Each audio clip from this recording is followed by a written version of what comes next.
Assalamualaikum warahmatullahi wabarakatuh. Perkenalkan, nama saya Nafiatul Abidah, NIM 12210183120. Di video ini saya akan memaparkan metode pembelajaran daring untuk materi cerita fantasi untuk kelas 7 SMP. Berikut video yang akan ditampilkan dalam via WhatsApp group.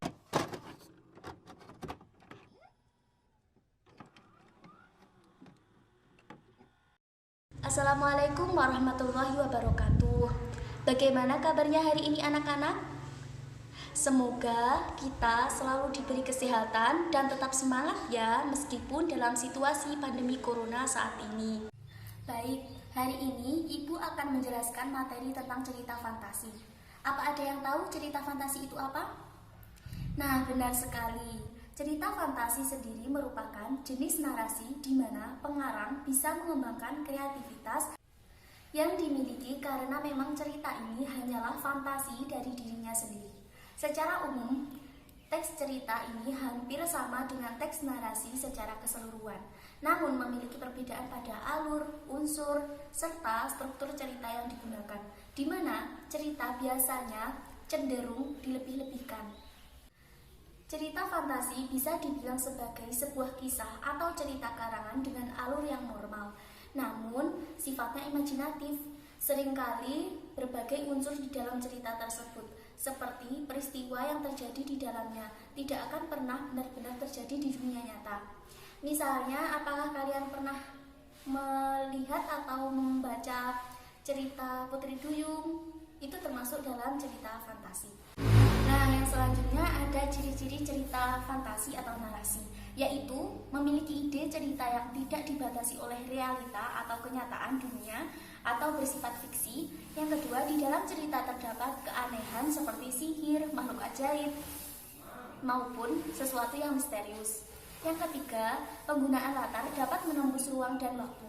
Yang keempat, tokoh yang memiliki keunikan tersendiri seperti memiliki kekuatan super untuk menyelamatkan dunia. Yang kelima, karena cerita fantasi menggunakan khayalan, maka cerita ini termasuk dalam kategori contoh cerita fiksi. Nah, kemudian ada unsur-unsur cerita fantasi. Yang pertama, ide yang terbuka. Ide cerita dalam cerita fantasi umumnya tidak memiliki batasan realita atau kenyataan dan dapat dikembangkan sesuka hati pengarang. Yang kedua, terdapat keanehan, misterius, dan keajaiban. Jika kalian pernah membaca atau menemukan sebuah cerita yang mengandung unsur keanehan, bersifat misterius, seperti mengandung unsur mistis maupun terdapat keajaiban yang tidak dapat dilogika oleh pikiran, maka itu dapat menjadi ciri-ciri dari cerita fantasi. Nah, yang ketiga ada latar. Latar yang digunakan dalam cerita fantasi dapat menembus ruang dan waktu. Yang keempat, ada tokoh. Tokoh dalam teks cerita fantasi umumnya memiliki kelebihan tersendiri yang unik dan berbeda dari yang lain. Yang kelima, ada fiksi atau hayalan. Karena bersifat fiksi dan merupakan cerita hayalan semata, maka cerita fantasi tidak akan bisa dinalar oleh akal pikiran jika dibandingkan dengan kehidupan di dunia yang nyata. Nah, yang keenam, ada gaya bahasa. Gaya bahasa yang digunakan dalam cerita fantasi umumnya tidak harus selalu terikat menggunakan bahasa yang formal, melainkan menggunakan bahasa yang bervariasi.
Nah, kalian kan sudah menyimak contoh dari cerita narasi. Sekarang, Ibu akan memberikan tugas kepada kalian untuk menentukan tema, tokoh, latar, dan alur dalam cerita tersebut. Format tugas berupa voice note yang dikirim melalui via WhatsApp group agar teman-teman yang lain bisa menyimak dan memberi tanggapan dari hasil identifikasi kalian. Jika kalian bisa menemukan tema, tokoh, latar, dan alur secara lengkap pada cerita narasi tersebut, maka kalian akan mendapatkan poin yang berupa bintang dari Ibu. Jadi, poin yang berupa bintang itu tergantung dari hasil identifikasi kalian sendiri. Misal, hanya bisa menemukan tema, maka ia hanya mendapat 1 bintang. Jika menemukan tema dan tokoh, maka ia mendapatkan 2 bintang, dan begitu pun seterusnya. Baiklah, cukup sekian materi yang dapat Ibu sampaikan. Apabila ada kurang lebihnya, mohon maaf. Jangan lupa belajar. Wassalamualaikum warahmatullahi wabarakatuh.